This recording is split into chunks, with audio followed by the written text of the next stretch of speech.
Welcome to HFY Sci-Fi Stories. Don't forget to like and subscribe so you don't miss new stories.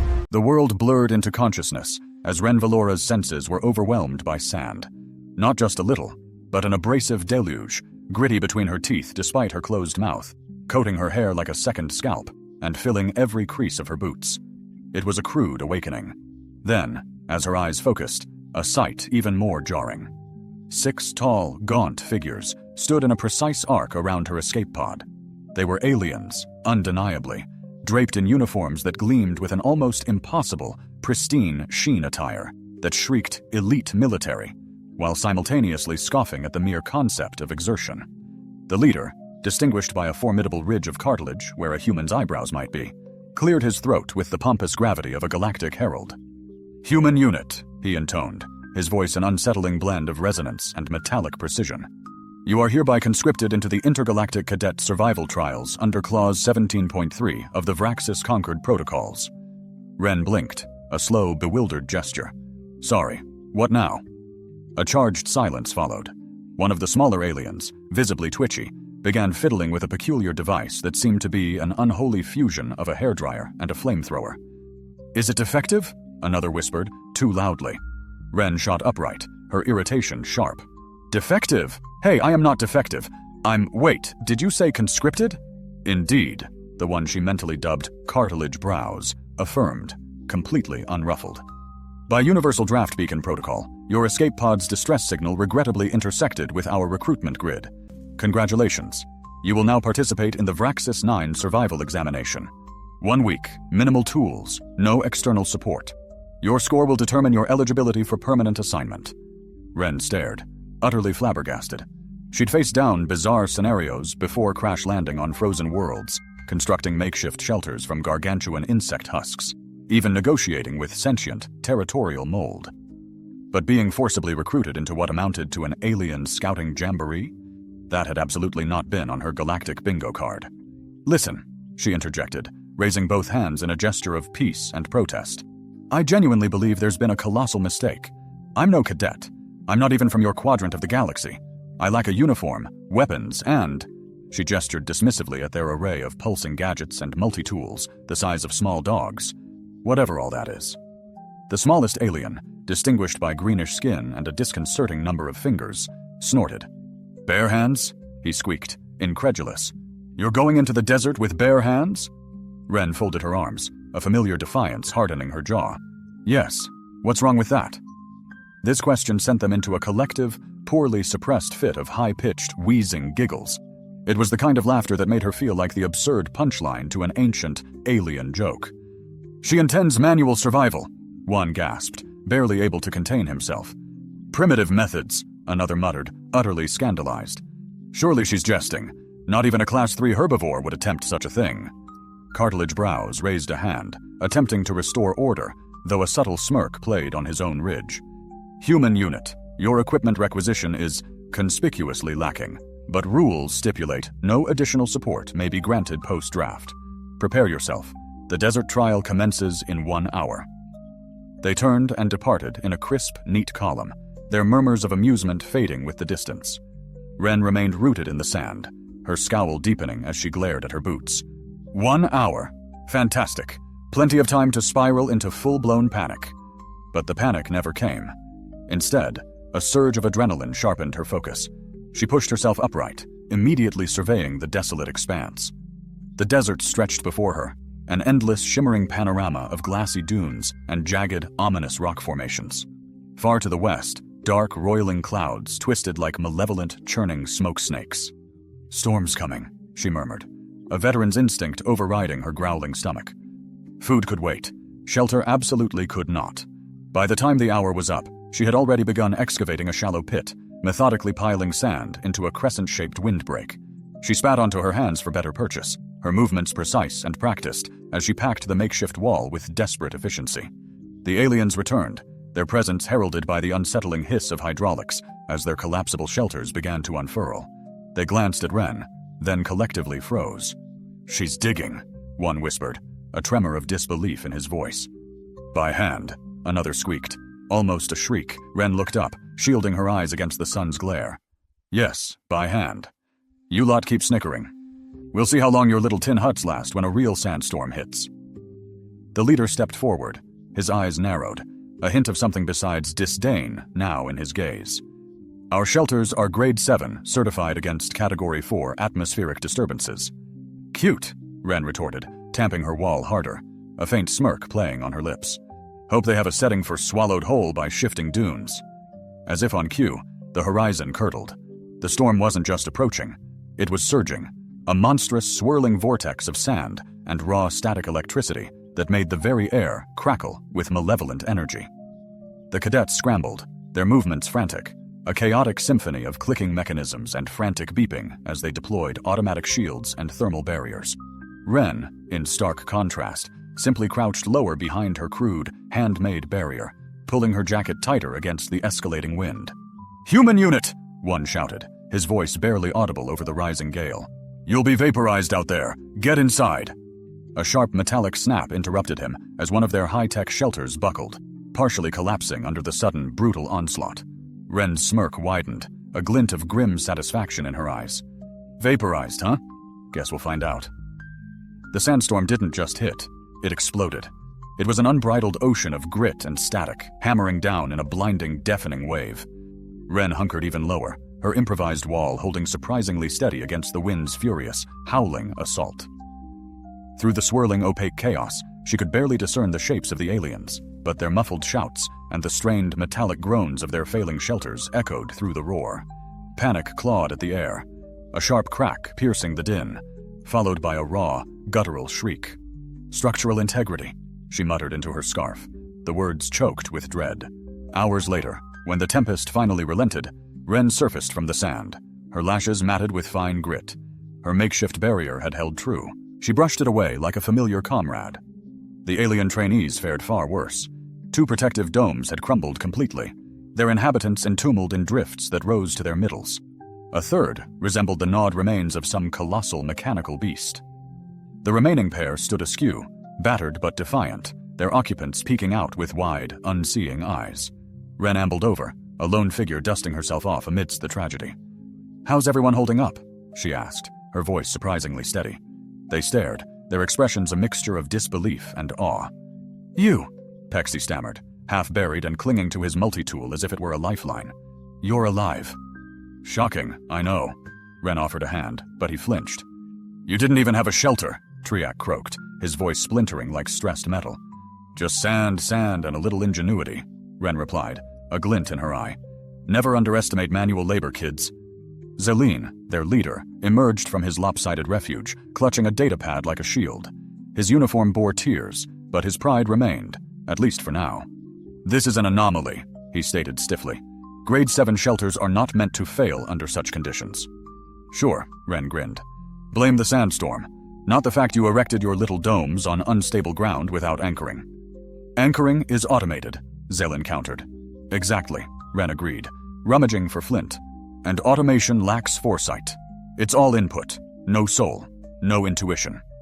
Triac whimpered as the wind shrieked through the wreckage. By midday, the sun blazed down with brutal intensity. The cadets huddled near their damaged shelters, attempting to revive their failing technology. Wren, however, had already ascended to higher ground, gathering stones and dry vegetation. With swift, practiced movements, she constructed a fire pit and stripped kindling with her knife. The cadets watched from afar, their faces etched with a mixture of fear and fascination, as if witnessing a forbidden ritual. When she began to rub sticks together, a ripple of disbelieving laughter went through them. "She's actually doing it," Pexy gasped. "She thinks friction will save her." "Perhaps it's some primitive incantation," Triac whispered. Wren didn't even glance their way. "Sure," she said, her voice laced with amusement. "I'll summon a nice cup of tea while I'm at it." She persisted, her movements steady and rhythmic, until a wisp of smoke curled from the fibers. With a triumphant smirk, she coaxed it into a flame. The aliens fell silent. Then, as the fire bloomed, hungry and vibrant in the dry air, Triac let out a piercing shriek. She's conjuring plasma from nothing." Wren tossed more kindling onto the blaze. "Plasma? Oh, bless your hearts. It's fire. Old school fire. No batteries required." Zelin approached cautiously, his eyes squinting as if the light itself might harm him. How? How is this possible? You lack energy cells, accelerants. Even basic ignition technology. Hands, sticks, patience, Ren replied. You should try it sometime. Builds character. The cadets exchanged uneasy glances. Their water purification drones were already faltering, choked with sand. Their meager rations looked even more pathetic. And here was this human, effortlessly creating fire from seemingly nothing. By sunset, Ren had fashioned a crude solar still, positioning it over a shallow depression lined with the alien equivalent of cactus leaves. A slow, precious trickle of condensed water dripped into a cup-shaped rock. She took a sip, smacking her lips with feigned delight. Not bad for barbarism. Pexi slumped against a partially collapsed shelter, his eyes hollow. We were not equipped for this. No kidding, Ren said, stirring the embers of her fire. You possess technology that can chart stellar drift with infinitesimal precision, yet not one of you knows how to procure water without a drone. It's rather endearing. A low growl, faint yet undeniably menacing, drifted across the dunes. Everyone froze. Ren's head snapped toward the sound. The alien's head swiveled in unison. Please tell me that's not what I think it is, Triax whispered. Oh, it's precisely what you think it is, Ren replied calmly, reaching for a long stick. And I hope your manuals include a section on defensive stances when your predator drones are rendered useless. A shadow detached itself from the ridgeline, sleek and immense, its eyes gleaming like embers in the firelight. The predator was colossal, a nightmare of 6 legs, a whip-like tail, and a maw lined with teeth seemingly crafted for the deepest terrors. Its skin shimmered faintly beneath the twin moons, like molten metal slowly cooling. Ren remained unyielding.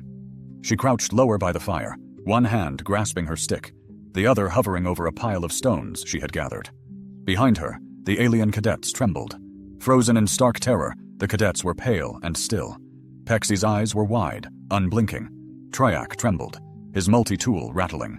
Even Zelrin, his alien pride dissolving, backed away slowly.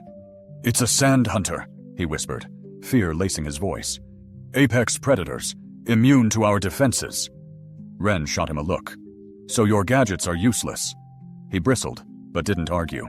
The Trellick's growl echoed as it advanced, eyes locked on the group. Stay still, Triac croaked. If we don't move. Ren muttered, it'll eat you last. Fantastic plan. The Trellick's nostrils flared, sensing the air. Its gaze flickered between the cadets and Ren. She grabbed a rock. All right, ugly. Let's see how you like this. She hurled the rock, hitting its nose. Go, she commanded. Get behind the dune, quietly. This time, they obeyed. Ren stayed by the fire, another rock in hand. The Trellicks circled, now less confident. You didn't expect resistance, did you? Used to terrified techies and their drones. The wind shifted, carrying sparks. Ren's eyes narrowed. She grabbed a burning branch. Let's try an old favorite. With a shout, she jabbed the flame. The Trellick hissed, recoiling. Fire, she murmured. The ancient predator repellent. It retreated, then turned, vanishing up the dune. Ren exhaled. Run along, spark breath. You fought it, Pexi whispered. Strategy, not sticks, Ren corrected. You don't need plasma rifles to outsmart a hungry beast. Triac whimpered. It could have killed us.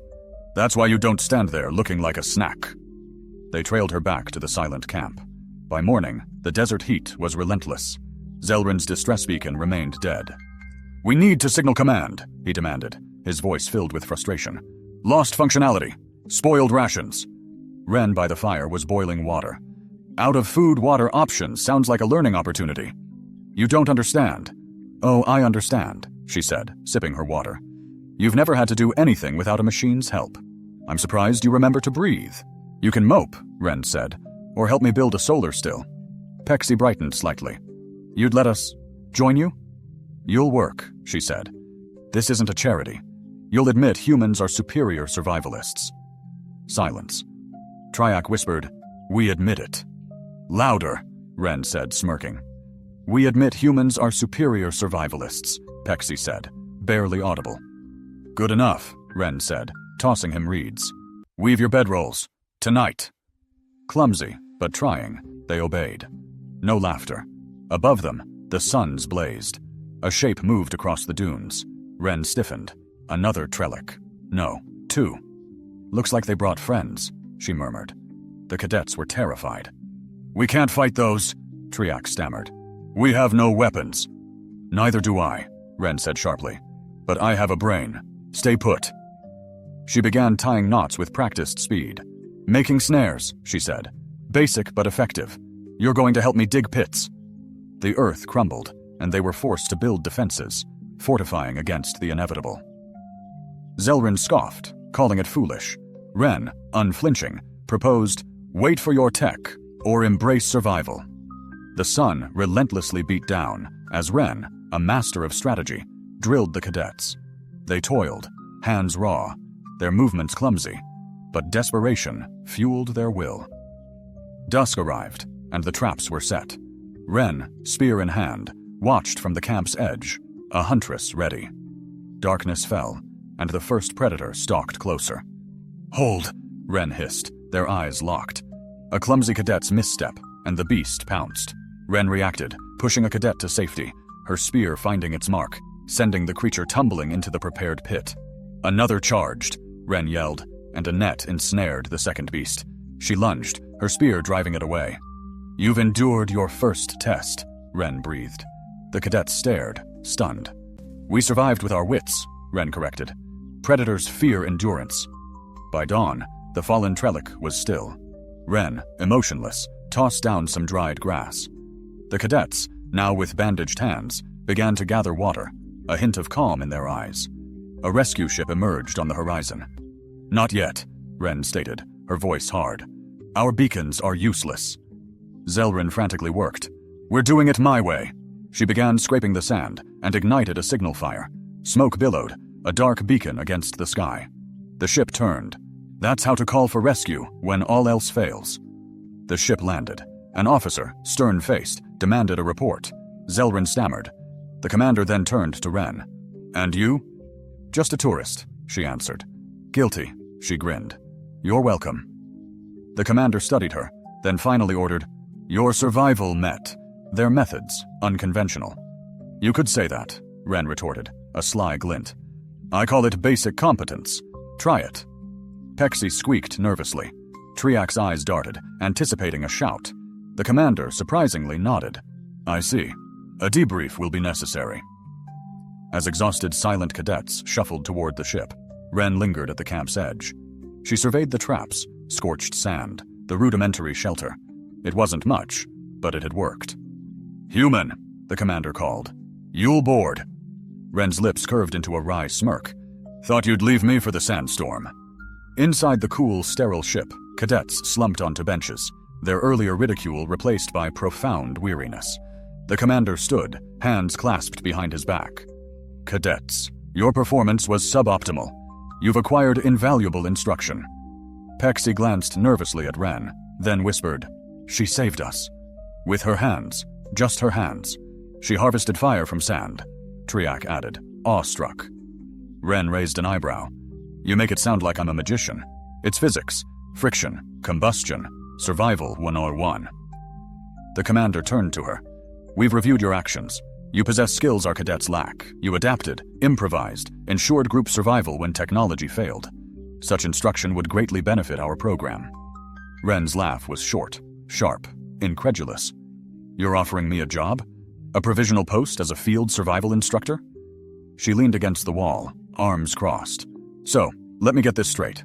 You mocked my methods, left your precious cadets to sink or swim, and now you want me to teach them how not to die when their gadgets give up?" "Yes," the commander said without hesitation. Ren considered, cadets still watching, expecting another miracle. "All right," she said at last. "I'll do it, but we're starting with lesson 1. Don't trust shiny buttons to save your life." The commander inclined his head. "Accepted." As the ship lifted, Ren glanced out the window. The desert stretched endlessly below, glowing under twin suns. Somewhere, her makeshift camp and the snared Trellick would be buried by shifting sands. She smiled faintly. "Bare hands," she murmured. "Infinite uses." Behind her, Pexi whispered to Triac, "Do you think she's dangerous?" "She made fire from sand," Triac said, wide-eyed. "She's terrifying." Ren smirked. "Good. Let's keep it that way."